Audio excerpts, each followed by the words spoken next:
I'm on. Actually, I've been on since walking in here this morning. Oh, this is so exciting. Thanks again for the opportunity for me to be here with you today. Actually, I'm going to credit the title to a friend of mine. My friend called, and by the way, the title is, If God is Love, You Are Not a Ham Sandwich. Okay.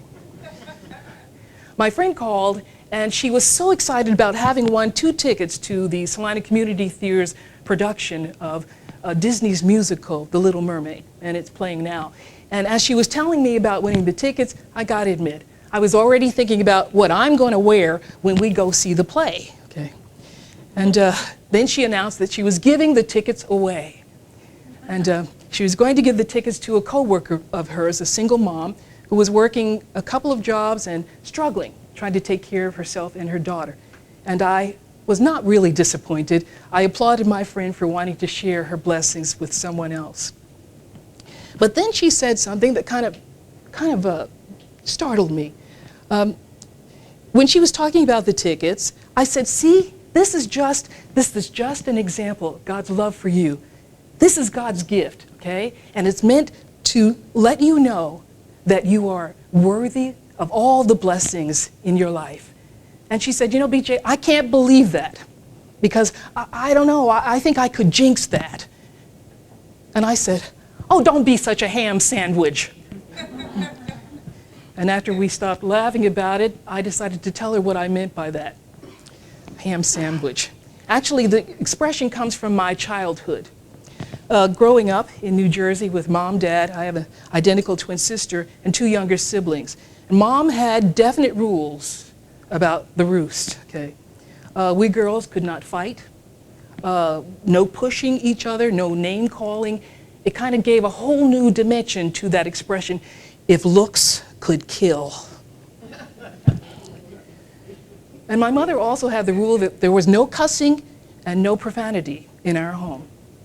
And I remembered that when Dad got upset or frustrated about something or felt disappointment, he would often say, oh, damn. And this one time, he said it one time too many, okay? And my mother, I will just say, she gave him verbal reproof. And she accentuated that by giving my dad 2 whole days of silence, okay? We talk about the silence here in Unity, the part of the prayer process, but this was another whole kind of silence that had power in my home. And in his defense, Dad said, I remember these exact words, yea, years ago, and both Mom and Dad are passed on, but Dad said, Doris, damn is in the Bible. And she said, I don't care if it's in the Bible. You are not going to use that kind of language around my girls. And so after the period of silence was ended, when Dad got frustrated or upset or disappointed about something, he said, oh, ham sandwich. So when I was talking with my friend, it just kind of popped out of my subconscious mind from years ago, okay? So that expression, ham sandwich, now no offense to people who love ham and ham sandwiches, and my dad loved ham sandwiches, so I don't know how he came up with this, but he needed to come up with something and come up with it quick, and this worked, okay? So the expression ham sandwich refers to anything basically that causes us to feel frustrated in life, to feel disappointed by things, maybe sometimes disappointed in ourselves. And maybe we think sometimes we are a disappointment to God. What I was trying to say to my friend was, stop trying to plug up the flow of God's good in your life, okay? Stop trying to feel that you are not worthy of every good that God wants to bless you with. Let's get this one thing straight, okay? I believe God's blessings are. They are. God's blessings are right now in our lives and available to us. We can't stop the flow. We can't jinx God's giving. And you know, this reminded me of a song that we used to sing in the Baptist church when I grew up. It was called, "You Can't Beat God Giving." I don't know if any of you know the song, but we used to play it especially around the time of the offertory. It went something like this. You can't beat God's giving, no matter how hard you try. The more you give, the more He gives to you. So keep on giving, because it's really true that you can't beat God's giving, no matter how hard you try. And I thought, in honor of my friend who may be watching this sometime later, that I would change the words to be, you can't jinx God's giving, no matter how hard you try. It's kind of like the experience I had years ago when a friend and I went to New Mexico. We went to Carlsbad Caverns. You know, the cave where they show in the morning all the bats flying out, you know. Okay. And it was a very interesting experience to be in that cavern, okay? And everything was well and good until they turned the lights out on us. Okay? When they turned the lights out, I was amazed. I had never experienced true darkness before in my life. You could put your hand in front of your face and you wouldn't know it was there unless it was attached to your body. It was an amazing kind of thing.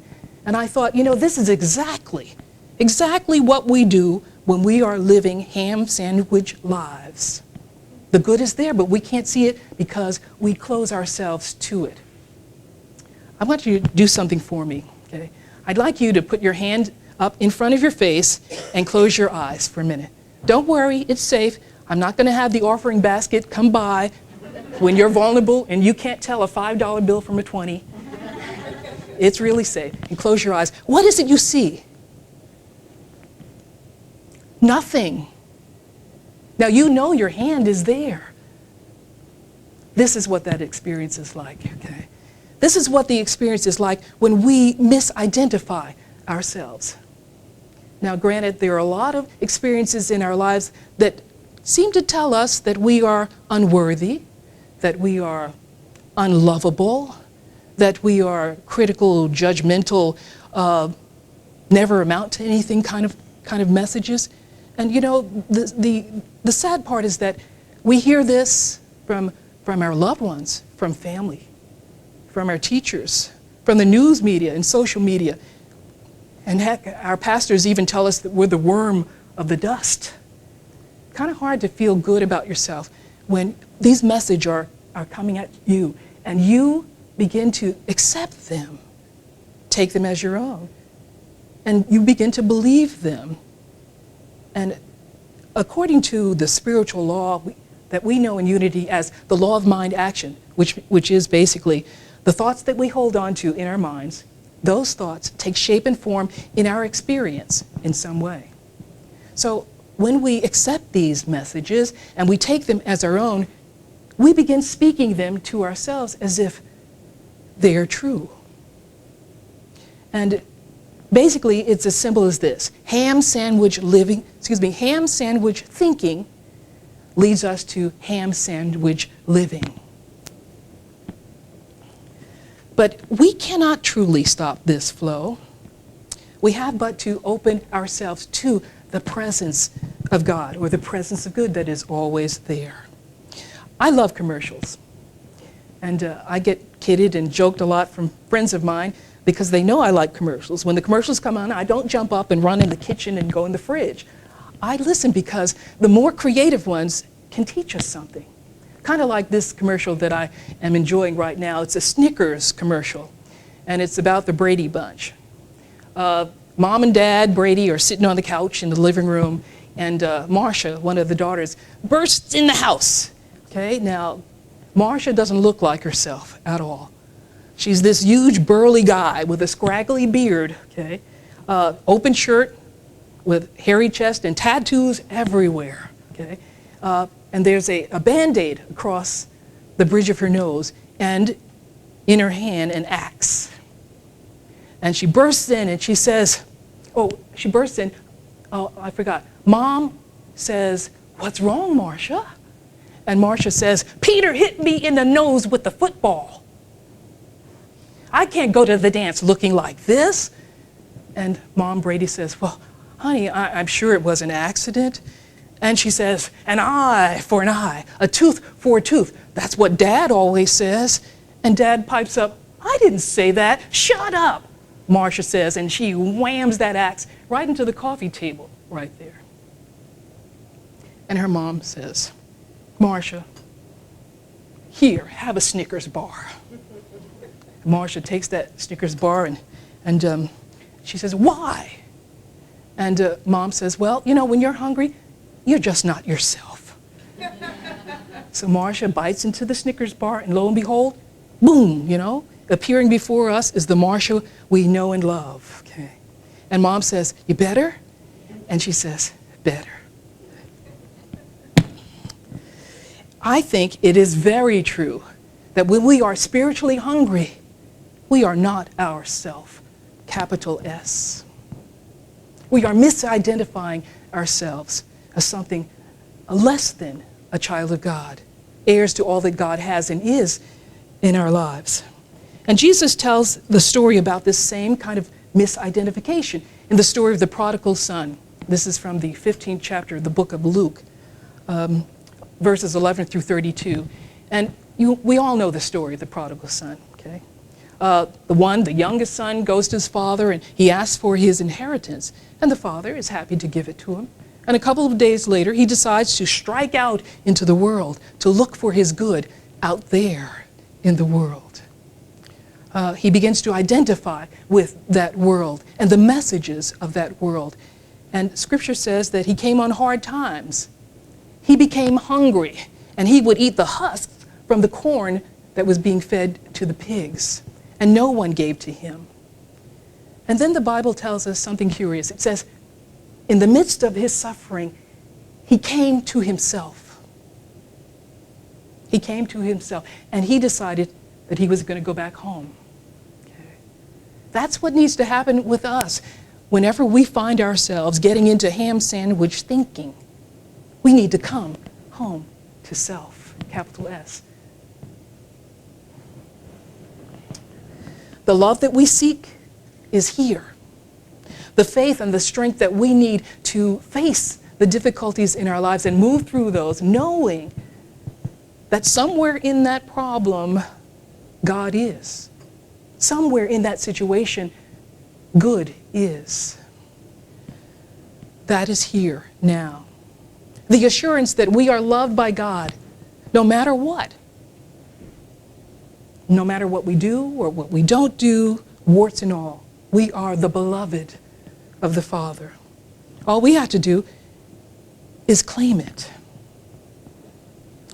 Out here in the world, we come to want, like the prodigal son. We hunger for spiritual food. And the prodigal son decides to go home, and the father sees him coming on the way, and he and his servants rush out to greet the son. They put a robe on him, new slippers on his feet, and a ring on his finger. Now, there's a whole metaphysical thing about all of that, which I'm not going to share with you this morning. And he is welcomed in. They kill the fatted calf and have a great to-do, a shindig, in honor of the fact that the son has returned to his home. Now, there's an older brother in the story, the prodigal's older brother. And he's been working hard in the sun in the fields all day, okay? And he hears all the commotion going on at the house, and he stops the servant and asks, "What's going on?" And the servant said, "Your brother who was lost, okay, has come home, and we're having a celebration for that." And you know, he's upset and he's angry and he's jealous because he's never gotten a new robe placed on his back. He hasn't gotten new slippers from the father, and his dad certainly hasn't put a ring on his finger. Okay? But the father comes to console him and to remind him that everything that the father, he says, basically, everything that I have, everything that I am is yours. Always has been. Both of these boys suffer from misidentification. They don't know that they are children of God. They don't know that this blessing is always there So they, in their own way, they come to hunger and to thirst. And they begin to seek for it. Often we seek it in the outer world, in situations, in notoriety, whatever it is, okay? But eventually, we discover that there must be something more. We begin to ask, isn't there more to life than this? Well, the answer is yes. The prodigal son, his brother, are us, different stages of our lives, at different moments of our lives, okay? The Father in the story represents the Spirit of God in each of us. Or we say in unity, the Christ within. There's a story about a man who goes in search. This is what we begin to do when we realize that we are experiencing lack and limitation and we don't need to be. The story goes like this. There's a drunk who he stumbles across a baptismal service some Sunday afternoon, and it's down by the river. And he just kind of bumbles and stumbles himself right down into the water where the preacher is standing doing the baptisms. And the preacher turns around and says, "Oh, hi, mister. Are you here to find God?" And the drunk says, "Yes, I am, Pastor. I'm here to find God. Excuse me, I'm here to find Jesus." Okay. And so the pastor dunks him in the water and pulls him up and says, "Have you found Jesus, man?" And he says, "No, I haven't found him." And the preacher dunks him again, and he makes him stay a little bit longer. And well, this time he pulls him up and he says, "Now, brother, have you found Jesus?" Okay. And the drunk says, "No, I haven't found him, Reverend." And the preacher, now he's feeling like ham sandwich. He's feeling disappointed and frustrated, okay, with this situation. And he dunks the guy under again. And this time he holds him for about 30 seconds under the water. And he pulls him up, the guy spitting and whatever and kicking, whatever. And he says, "Well, man, my God, man, have you found Jesus yet?" And the drunk kind of, he wipes his eyes and he says, "Well, are you sure this is where he fell in?"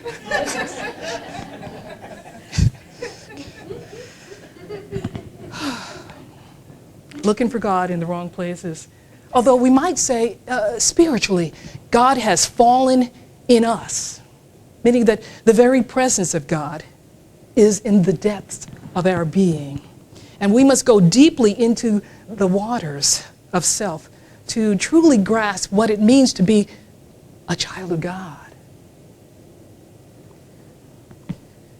And rather, it is about letting God take hold of us. There are many ways, many techniques, many tools that we can use to help us launch into the deep within ourselves, the deep places, and to let God take hold of us. Some people do yoga. The very word means union with God. Some people write music. Others they experience that presence when they're doing their art. Okay. There are all kinds of ways that we have this experience. Some people like to, I know of a guy, okay, his thing is going fishing on a Sunday afternoon. Out there, he says, out there with the sun and the birds and the water and nature. He just feels like that is his communion with God. And I understand that. We all experience it in our own ways. In Eckankar, the religion of the light and sound of God, they give a spiritual exercise that they call singing U, H-U, and it's pronounced like the color, H-U-E. And it's basically a prayer. It's a love song to God, okay? And it can be used, and I have tried it, and it's very helpful. Especially when there's a tendency, things are going on, and there's a tendency to get caught up in it and forget yourself, for me to forget who I am, okay? There's a story about this woman driver, okay? And there's a driver in front of her. Now, the light is yellow.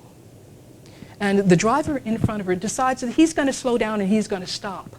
Now, he could have made it through the intersection and slid out just before the light turned red, but he didn't. He waited. And the woman in back, she was enraged, okay? She missed her opportunity to get through that light, and now she was going to be late for work. She was honking the horn. She was cussing up a blue streak at this guy, okay?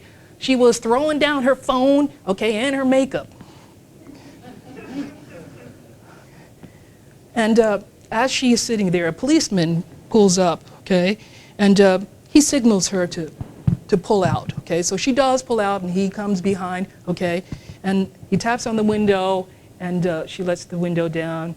And he says, I need you to get out of the car and put your hands behind your back. She's wondering what's going on here, but she complies. You know, he's an officer of the law. And she gets out, and she puts her hands in back, and he shackles her, and he hauls her off to prison and puts her in a cell. Well, a short while after this, another officer comes and lets her out of the cell and takes her back up to the front desk. And there is the officer that arrested her, and he has all of her possessions and things like that to return. And he says, you know, I'm very sorry, ma'am. This is a case of mistaken identity. When I looked at your car and I saw your sign that said, follow me to Sunday school, your sign that said, what would Jesus do? And then when I saw the fish emblem, you know, of Christianity on your bumper, you know, when you were cussing up a blue streak and giving the guy the finger and all that, I just thought you had stolen the car. A case of mistaken identity. Now, of course, the woman driver could have taken that time to say an affirmation. God is in this day. Good is in my life. And before you know it, that light would have turned green again, and she would have been on her way to work. Okay? But she was suffering from ham sandwich consciousness. Unity teaches us the value of prayer, meditation, and entering the silence as a powerful way to commune with God, to get in touch with our true identity, with God's presence. But you know, it's really about doing whatever it is that connects us to our true identity. Whatever it is that allows us to give expression to this presence of God. Because now I'm going to say this definition, and I'm going to try to get it in one breath. We are children of God, expressions of God. Already lost it, okay? Second breath. We are spiritual beings expressing through a mind and a body on this plane called Earth, having human learning experiences, which we call life. That is what we are, and our purpose is to give expression to all that God is and can be in us, and to see God expressing in others as we connect with them. I'd like to share a passage from the foreword of the book Teach Us to Pray. Unity co-founder Charles Fillmore and his wife Cora wrote this book, Teach Us to Pray. Fillmore's right, above all, practice the presence of God in prayer. Divine Mind has given us all potentialities. In prayer, we recognize it as the source of these. And with a right understanding of our relation to it, our soul grows with infinite capacity, all potential. With God, all things are possible. All things whatsoever the Father has are mine. He continues, we have been so persistently taught that prayer consists in asking God for some human need that we have lost sight of our spiritual identity. And we have become a race of beggars, a race of praying beggars. God is spirit in whom we live, move, and have our very being. We are the offspring of this spirit, and we can make conscious contact with it by turning our attention away from the material things and thinking about spirit. As we practice this kind of prayer, our innate spirit showers its life energies into our conscious mind, and a great soul expansion happens within us. What we need to know, above all, is that there is a place within our soul where we can consciously meet God and receive a flood of new life, not only into our mind, but also into our body and experiences. This understanding shows us that prayer is much more than asking God for help in this physical world. It, in its highest sense, is the opening up in our soul of an innate spiritual umbilical cord that connects us with the Holy Mother. This is the beginning of eternal life. But one thing we have to remember is that it's not a one-time deal, this remembering who we are and taking that out in the world. Okay? I just thought of the expression, it's in the bag and I'm taking it home. It is not a one-time thing. We have to do this daily, minute by minute, because we are all in the process of unlearning what we thought we were yesterday and maybe a moment ago, and realizing, making real, realizing what we truly are right now in this moment. We are saved daily, moment by moment, from the consequences of our mistakes when we are thinking less than. Jesus prayed. In the Gospels, we have the story of Jesus healing and doing all kinds of things. And we also have over and over again that Jesus would often go up to the mountains or go to the desert alone and pray to God. And you know, when he came out of those prayer times, he could do miracles. And he also said, the things I do, you shall do. And greater shall you do if you believe. So this means you and I, when we come from our times of prayer, when we reconnect with our true identity, we can do miracles in our lives as well. The last thing that I want to share with you is a pop quiz. If God is love, and indeed every form of good that we can conceive of, and even beyond that, and we are the children of God, created, the Bible says, in the image and likeness of God. What is the one thing that we are not? You got it. We are not ham sandwiches. Thank you very much. God bless you. Okay.